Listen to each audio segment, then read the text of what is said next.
আমার আল্লাহ তো আপনার অন্তরের দিকে তাকায় আছে রে গুনাহগারেরা, কখন তুই একবার আল্লাহ বলিয়া ডাক দিবি, কখন তুই গুনার কথা স্মরণ করে 2 ফোঁটা চোখের পানি ছেড়ে কাঁদবি।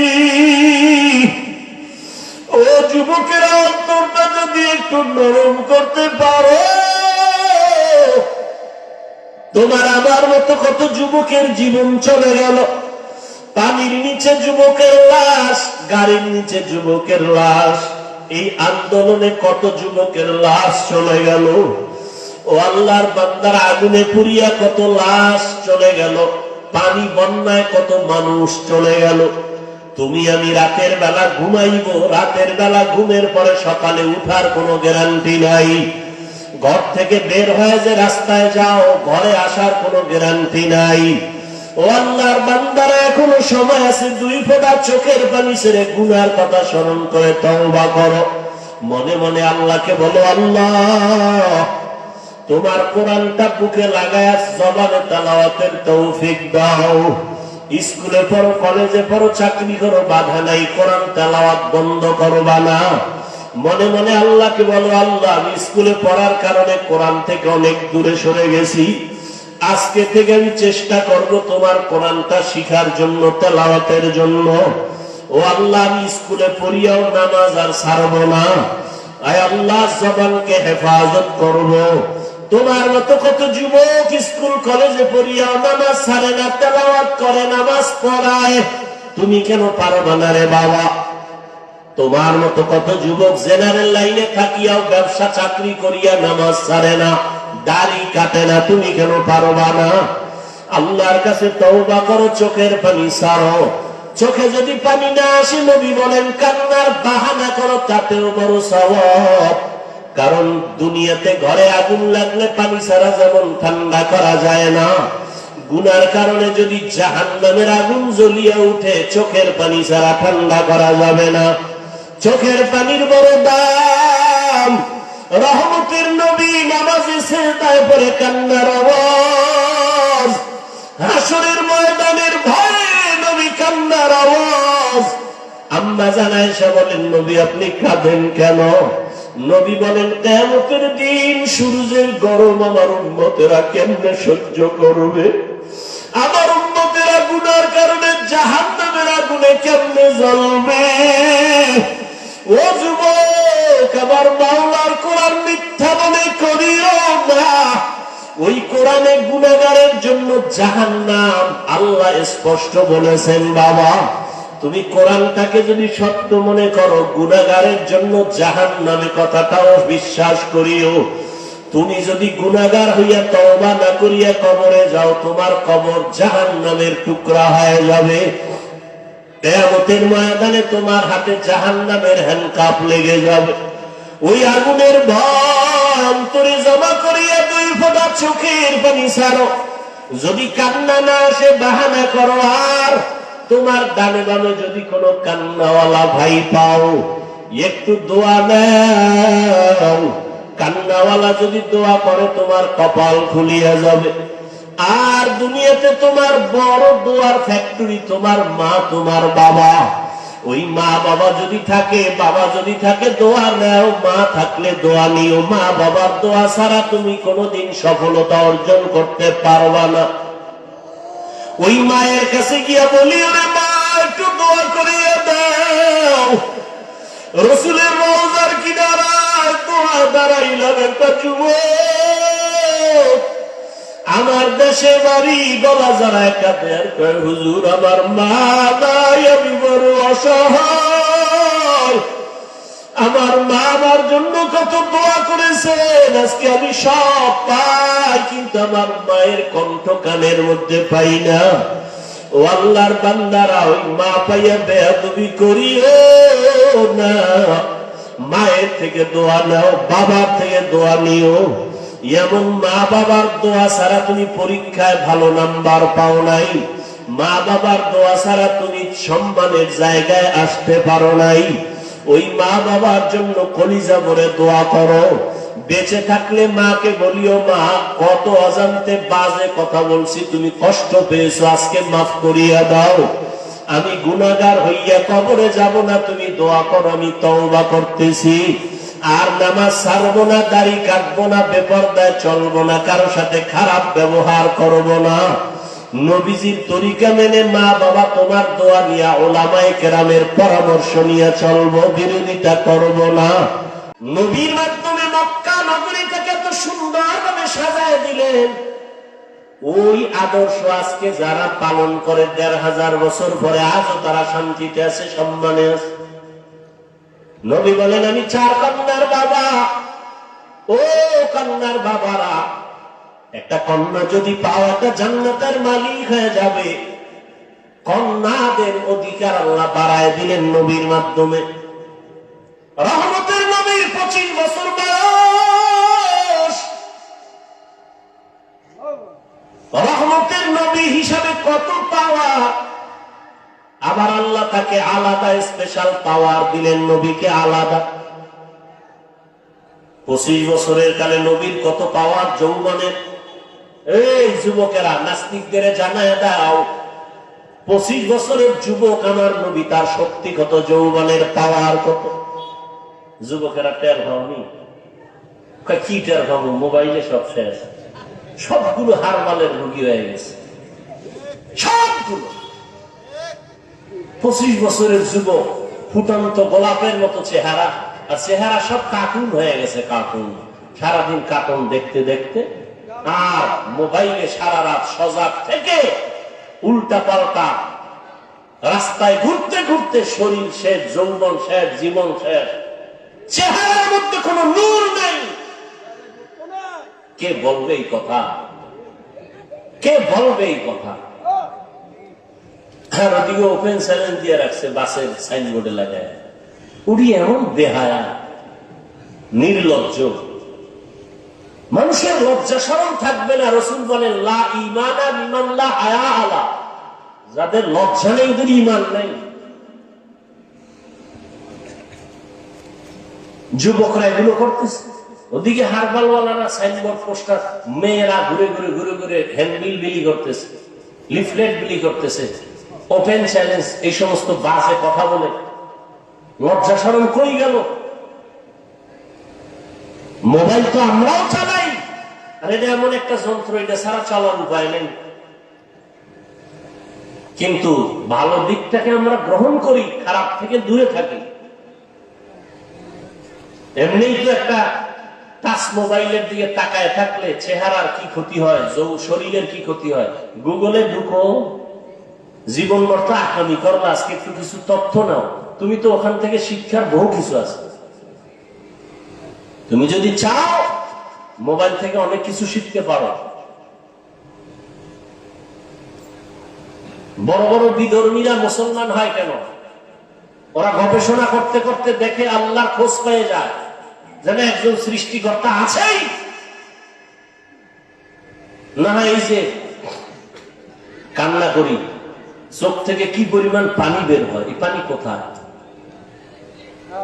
হ্যাঁ, এগুলো চিন্তা করার বিষয়।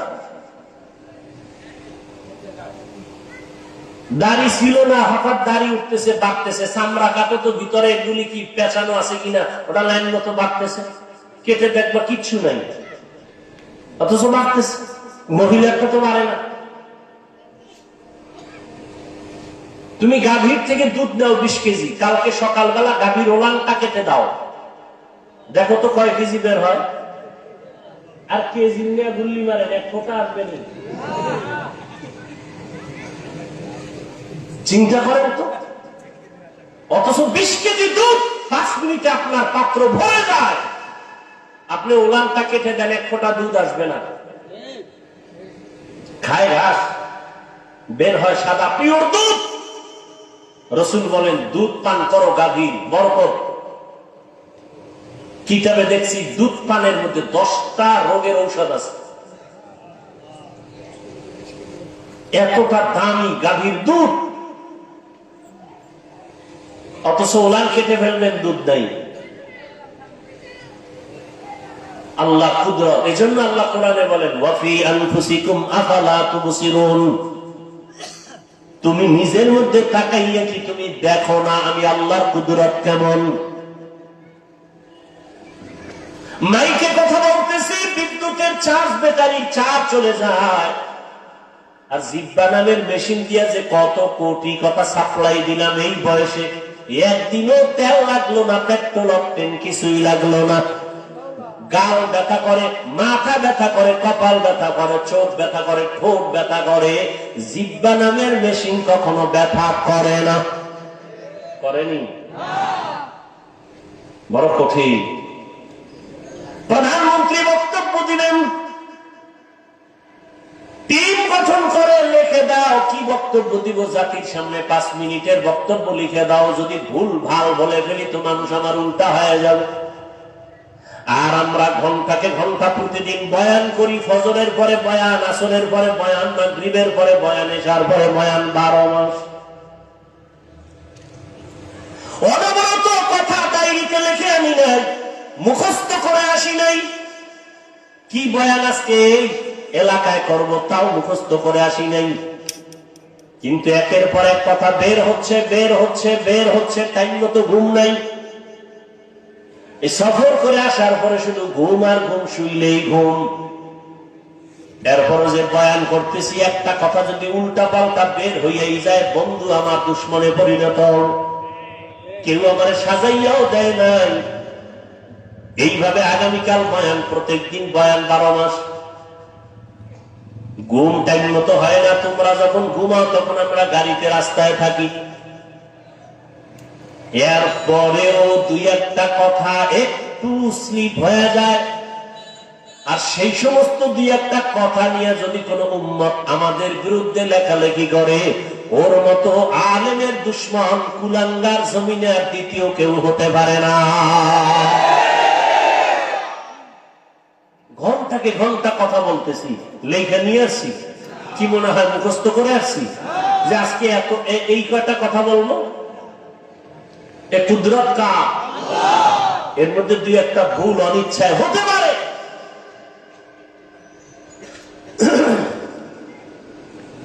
তুমি এইসব বলো না। তুমি এত বড় বুদ্ধিজীবী, লাকুম দীনুকুম ওয়ালিয়া দীন, বুখারীর হাদিস কইয়া লাইছ। হ্যাঁ, ঈদের নামাজের জানাজা বানাই লাইছ, আছে না নাই? হ্যাঁ, আল্লাহ আমাদের হেদায়েত দান করুন। কষ্ট হইতেছে? আর একটু সামনে আগাবো। ঘুমাবা না তো, গরমে মোবাইলই চালাবা। কি হবে? হায় হায় হায়। وَمَا أَرْسَلْنَاكَ إِلَّا رَحْمَةً لِلْعَالَمِينَ।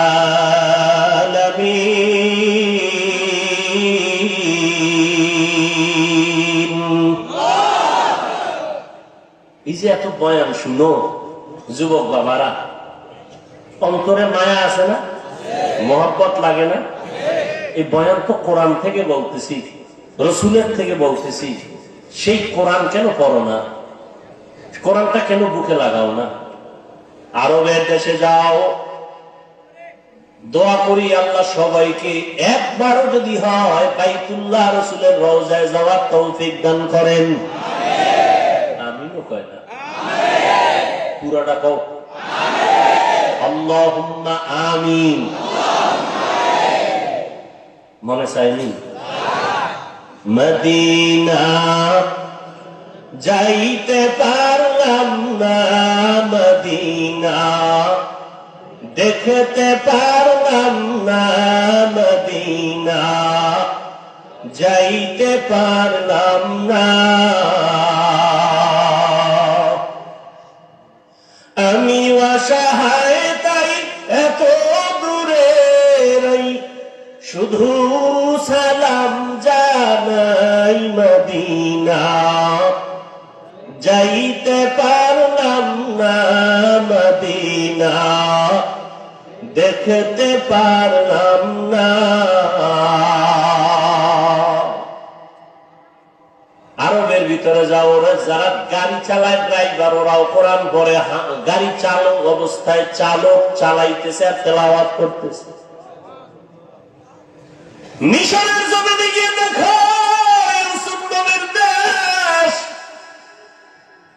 মাঠে ময়দানে চাষাবাদের কাজ করে জবানে সুন্দর তেলাওয়াত চলতেছে। আমার মাওলার কোরআন এত সুন্দর, এটা শুনতে যেমন মজা, দেখতেও তেমন মজা, পড়তেও তেমন মজা। কেন বাবা কোরআনটা বুকে লাগাও না? তুমি ইঞ্জিনিয়ার হও, ডাক্তার হও, কোন বাধা নাই, হও, দোয়া করি, তবে আল্লাহর কোরআনটা সিনে লাগাইও। আজকে কি তুমি দেখো নাই ভার্সিটির ভিসি নামাজের ইমামতি করে, তেলাওয়াত না শিখলে পারতনি? তুমি ডাক্তার হও, কিন্তু এমন সাহস তুমি রাখো তুমি মুসলমান, তুমি ডাক্তারির চেয়ারে বসিয়াও যেন ইমামতির যোগ্যতা তোমার থাকে। যেখানে যাবে তুমি নামাজ পড়াবে, মধুর তেলাওয়াত শোনাবে, তখন সবার দিল থেকে দৌড় আসবে যে ডাক্তার হইয়াও তেলাওয়াত এত সুন্দর, ইঞ্জিনিয়ার হলেও তার তেলাওয়াত এত সুন্দর। এ যদি ইমামতি করার যোগ্যতা রাখে, জাতি শিখবে আর জানবে যে মুসলমানকে পিছে ফেলার কোন রাস্তা নাই। তুমি ডাক্তার হও, ইঞ্জিনিয়ার হও, আল্লাহর কোরআন পড়ো, জুমার খুতবা দেওয়ার মতো যোগ্যতা তোমার ভেতরে অর্জন করো, নামাজের ইমামতি করার মতো যোগ্যতা অর্জন করো। ইমামতির যোগ্যতার সব থেকে বড় যোগ্যতা হলো বিশুদ্ধ কোরআনের তিলাওয়াত। আরবের ড্রাইভারেরা তেলাওয়াত করে, সাধারণ মানুষ কোরআন পড়ে। কোরআন শিখতে 20 দিন লাগে। কয়দিন? 20 দিন মানে 20 ঘন্টা। 20 দিনের 20 ঘন্টা লাগে। মাত্র দৈনিক 1 ঘন্টা টাইম দাও, 20 দিনে কোরআন শিখে ফেলবা ইনশাআল্লাহ। বহু সময় নষ্ট করছো এদিক সেদিক, কোরআন শিখতে 1 ঘন্টা টাইম দাও। ফজরের পরে না হয় এশার পরে সুযোগ মতো দাও না, দেখবা আল্লাহর প্রতি মায়া, ইবাদতে মায়া বেড়ে যাবে। রহমাতুল লিল আলামিন নারীদের ইজ্জত রক্ষা করাতে গিয়া বাবাদের বললেন নারীদের আর হত্যা করা যাবে না, কন্যা হত্যা করা যাবে না। নবীর আদর্শ বাস্তবায়ন করতে গিয়া দান শহীদ করেছেন। তারপরেও নবী কোনদিন জিদের বশবর্ত হয়ে রাগ করে কারোর উপরে জুলুম করেন নাই। আর ওই নবীর আদর্শ পালন করে সাহাবায়ে কেরাম সারা দুনিয়াতে এত দৃষ্টান্ত স্থাপন করেছেন যে আজকে সাহাবায়ে কেরামের আদর্শ নিয়ে দুনিয়ার মানুষ তার জীবনকে সুন্দর করে। রাসূলের জন্য নিবেদিত প্রাণ সাহাবায়ে কেরাম, যেই নবী দান শহীদ করেছেন দ্বীন ও ইসলামের জন্য, ওই নবীর মহব্বতে উহুদের ময়দানে ওই রক্তমাখা দ্বীনের আলামত এখন উহুদ পাহাড়ের সাথে লেগে আছে। বহু বছর চেষ্টা করছি বাইতুল্লাহ থেকে মদিনায় গিয়া উহুদ পাহাড়ের ওই জায়গাটা একটু বসবো, দেখবো নবী যেখানে দান শহীদ করে বসছিলেন। সুযোগ পাই না, ওই দেশের সরকার আটকা দিয়েছে। এই বছর একটু সুযোগ পেয়েছে। রহমতের নবীর দান শহীদ হয়ে গেল। কাফেররা এলান করলো মুহাম্মদ দুনিয়ায় নাই। কান্নার আওয়াজ চতুর্দিকে ছড়ায় পড়ল। বেলাল পয়গম্বরের সাহাবী আযান দিতেছেন। ওই বেলালের কানে আযানের মাঝখানে আওয়াজ আসছে মদিনার নবী জিন্দা নাই। আযান বাদ দিয়া মাঝখান থেকে দৌড়ায় আমার নবীকে দেখার জন্য। যেই নবী দুনিয়াতে নাই তার জন্য আযান দিলাম, সে না থাকলে আযান আর দিব না। ঠিকই নবীর ইন্তেকাল যখন হয়ে গেল, বেলাল বলে আর মদিনায় থাকতে পারি না, আজান আমি দিয়া সহ্য করতে পারি না। সিরিয়ার জমিনে বেলাল চলে গেল। বেলালের কণ্ঠের আজান যদি না হয়, ফজরের অন্ধকার আলোকিত হয় না।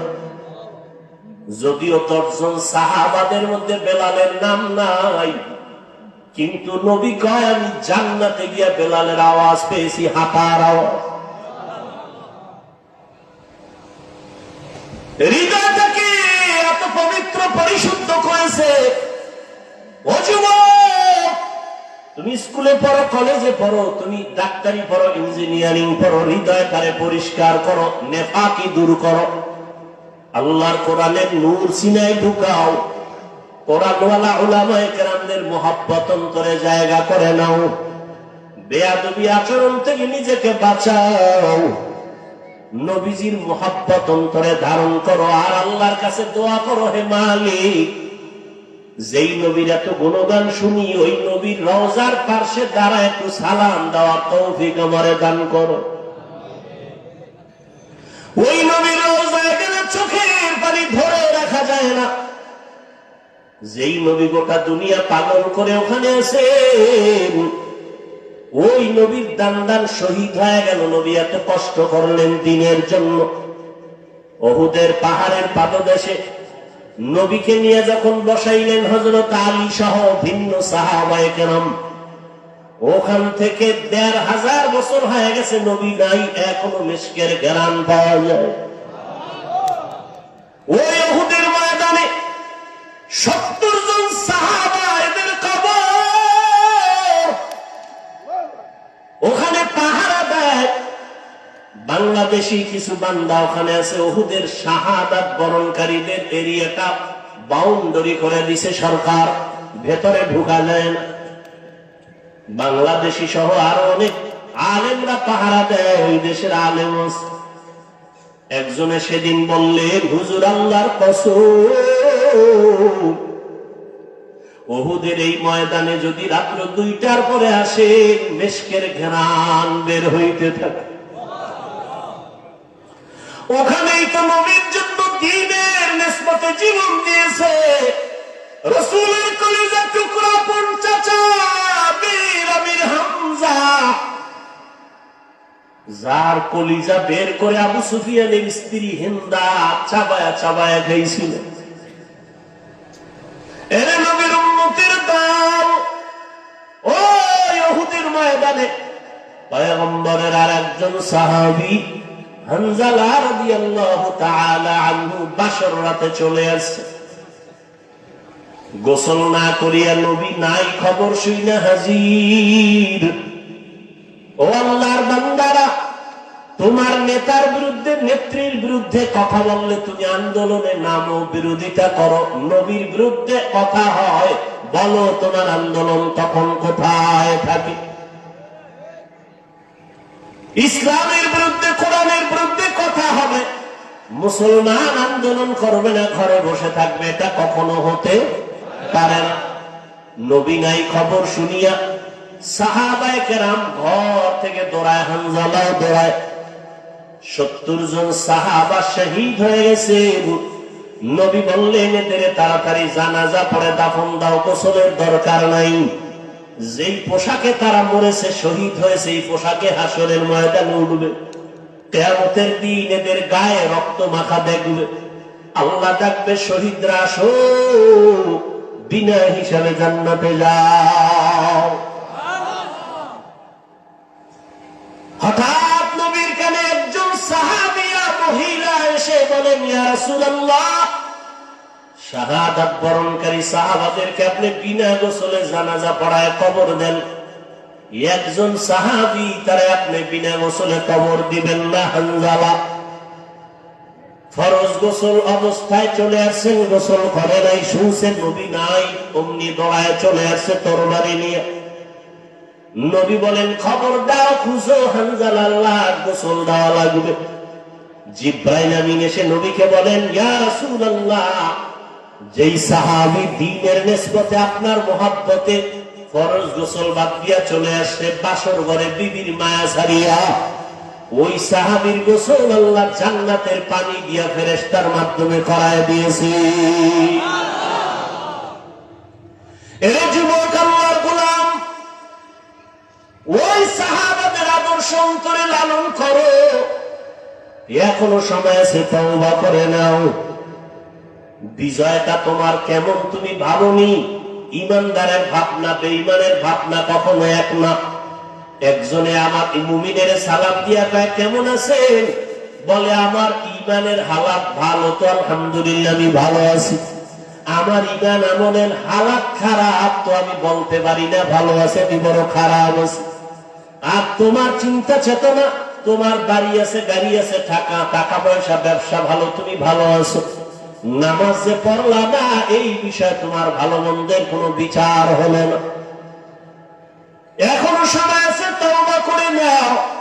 আল্লাহর কাছে অন্তর খুলে তওবা করো। হে মালিক, তোমার নিয়ামতের হায়াত না থাকলে বাঁচার উপায় নাই। তোমার নিয়ামতের নিঃশ্বাস যদি বন্ধ হয় আর উঠাইতে পারবো না। তোমার নিয়ামতে যদি তুমি ঘুম থেকে উঠা না দাও, আমার জীবনে আর উঠা সম্ভব হবে না। ও আল্লাহ, জীবনটা শুধু নিয়ামত পাইলাম, কিন্তু শুকর আদায় করতে পারলাম না। হাতের শুকর আদায় করতে পারি নাই। তোমার দেওয়া চোখের নিয়ামতের শুকর আদায় করতে পারি নাই। তোমার দেয়া নিয়ামতের জবানের শুকর আদায় করতে পারি নাই।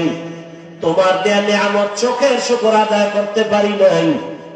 কোনদিন কোরআন শরীফ হাতে নিলাম না, চোখ দিয়া তাকায় দেখলাম না, জবান দিয়া কোরআন তেলাওয়াত করতে পারলাম না। জীবনে অনেক কিছু চোখ দিয়া দীর্ঘ টাইম তাকাইয়া দেখছি, কিন্তু 1 মিনিটের জন্য কোরআনের দিয়ে তাকাইয়া সহ্য করে দেখতে পারি নাই। জীবনে জবান দিয়া কত কথা বলেছি, মোবাইলে সারাটা রাত, কিন্তু জবান দিয়া 100 বার দরুদ শরীফের আমল করতে পারি নাই। জবান দিয়া কোরআন তেলাওয়াতের আমল করতে পারি নাই। এই হাতের দ্বারা কত লেখাই যে জীবনে লেখলাম, কিন্তু হাতের দ্বারা কোরআন ধরিয়া ধরিয়া লাইনে আঙ্গুল টেনে পড়তে পারি নাই।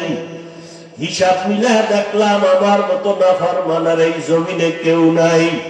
ও যুবক বাবারা, বৃদ্ধ বাবাজিরা, পর্দার আড়ালের মা বোনেরা, আল্লাহর কাছে নিয়ামতের হিসাব কিন্তু দিতেই হবে। আল্লাহর দেওয়া নিয়ামত পাইলেন, আল্লাহর দেওয়া বাতাস বড় নিয়ামত, আল্লাহর দেওয়া পানি বড় নিয়ামত, সূর্যের আলো বড় নিয়ামত। সবকিছু ভোগ করলেন, শুকর আদায় করলেন না। আল্লাহর নবী দোয়া শিখাইছেন, যখন ঘুম থেকে তুমি উঠবা আলহামদুলিল্লাহ বলে শুকর আদায় করো। নামাজ আদায় করবা, সিজদায় গিয়া সুবহান রাব্বিয়াল আলা বলবা। আজকে ঘুম পাইয়া ঘুমাইলা, ফজরের আজান কানে আসলো, মসজিদে হাজির হতে পারলাম না। এখনো সময় আছে, তওবা করে নাও। কত আল্লাহর বান্দার খবর পাই, নিজেও নামাজে ফজরে যায় না, অনেক ভাড়াটিয়ারা যেতে চায়, গেটের চাবি দেয় না নামাজে যাওয়ার জন্য। ও হতভাগা কপাল পোড়া ঘরের মালিক, এখনো সময় আছে, পায়ে হাত রেখে বলি তওবা করে ফিরে আসো। তোমার ঘরের ভাড়াটিয়া এমন হওয়া চাই যে 5 বেলার নামাজে জামাতে যাবে। এমন একজন কর্মচারী তুমি বাড়ির মধ্যে রেখে দাও, কাজের মানুষ, যে তোমার ভাড়াটিয়াদেরকে 5 ওয়াক্ত নামাজে ডাকবে, চলো নামাজের সময় হয়ে গেছে। তোমার ঘর আমার আল্লাহর রহমত দ্বারা ভরপুর হয়ে যাবে, ফেরেশতারা পাহারা দিবে। ও যুবক বাবারা, স্কুলে পড়ো, ব্যবসা করো, মাওলার কোরআন তেলাওয়াত করো, দোকানে বসে আছো, বাজে কথা না বলে, মোবাইল না দেখিয়া দরুদ শরীফ পড়ো, ইস্তেগফারের আমল করো। পর্দার আড়ালের মা বোনেরা, ফজরের নামাজ পড়ো, সূরা ইয়াসিন তেলাওয়াত করে নাও। যোহরের নামাজ পড়ে সূরা ফাতিহা তেলাওয়াত করে নাও, বা সূরা আর রহমান। আসরের নামাজ আদায় করে সূরা নাবা তেলাওয়াত করে নেন রে মা। মাগরিবের নামাজ আদায় করে সূরা ওয়াকিয়া তেলাওয়াত করেন। এশার নামাজের পরে মা সূরা মুলক তেলাওয়াত করেন। 5 বেলার নামাজে 5টা সূরার আমল। নবীজির মহব্বত নিয়া ওযু সহকারে নির্জনে বসিয়া কমপক্ষে 100 থেকে 300 বার দরুদের আমল করেন, ইনশাআল্লাহ আমি চ্যালেঞ্জ করে বলবো, আল্লাহ পাক যদি কবুল করেন দরুদের আমলের বরকতে মুসিবত দূর হবে, মদিনার রওজা বাইতুল্লাহ যেতে পারবেন, অন্তত ঘুমের ঘরে আমার নবীর সাথে মোলাকাত হয়ে যাবে। এখনো সময় আছে, তওবা করে আমার আল্লাহকে মনে মনে ডাকেন। তওবা করার মতো যদি কারো অন্তর তৈরি হয়, তওবার খাঁটি নিয়ত যদি থাকে, দুটো হাত আমার আল্লাহকে দেখায়া দাও। আয় আল্লাহ আমাদের হাতগুলো কবুল করে নেন। আয় আল্লাহ আমরা গুনাহ থেকে তওবা করতেছি, আর গুনাহ করব না।